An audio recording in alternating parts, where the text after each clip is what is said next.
Bu ki bizim camidə bir para müşrilər vardı və bu müşrləri bəziləri nisbət verirlər müstəqim rəhbərə ya Əli Xameneyə. Bu bir etdə əvvəlcə əsası bunlar kimlərdirlər ki, məmulən İran şəhərlilərdirlər. Neynirlər bunlar Əli Xameneyi pisləyirlər, ta o halda Məhəmməd Caşahı qozlayırlar. در حالی ki Əli Xameneyi çox ağıllıtərdir ta Məhəmməd Rza Pəhləvi. İndiyəcən o iki Əli Xameneyini pisləyibdi. Heç siz gedibsiz bir dör Əli Xameneyinin sözlərini qulaq asasınız? Gedin bir dör təfəkkürlə, elmlə qulaq asın görün tərəf nə deyir. O əgər qulaq assaz, onda görəcəksiniz ki, bəli, doğrudan tərəf ağıllı bir adamdır. Qüdrəti təfəkküra sahib olan bir fərdidir.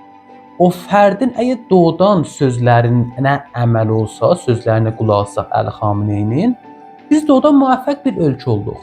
Amma onun sözləri əməli olmur. Niyə? Çünki düzdür ki, Əli Xameneyi düz adamdır. Düzdür ki, Əli Xameneyi bir fərddir ki, ağıllıdır, qüdrəti təfəkkürü yuxarıdır. Onun dövrəsindəkilər İran şəhridirlər.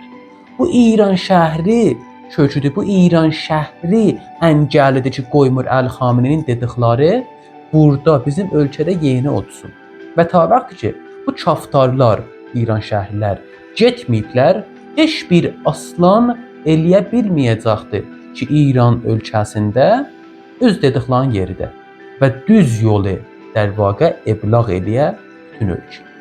Bu İran şəhərlərdəki kimdilər? Özünüz görürsünüz. Bəziləri Fərhəngistanı Farsi cürləyirlər, bəziləri deyirlər gizlincən İsraillə, ingilislə namniqarə eləyirlər, bəziləri deyirlər İslamın qabağında o birisi ölkələrdən difə eləyirlər, bəziləri Zərtoşdan difə eləyirlər, bəziləri ermənilərə icazə verirlər İranda hər oyundan çıxalar və. Bunlar həmin o İran şəhərlərdirlər ki, mən deyirəm biləcək. Və Əli Xameneyinin sözlərin qabağını tutur.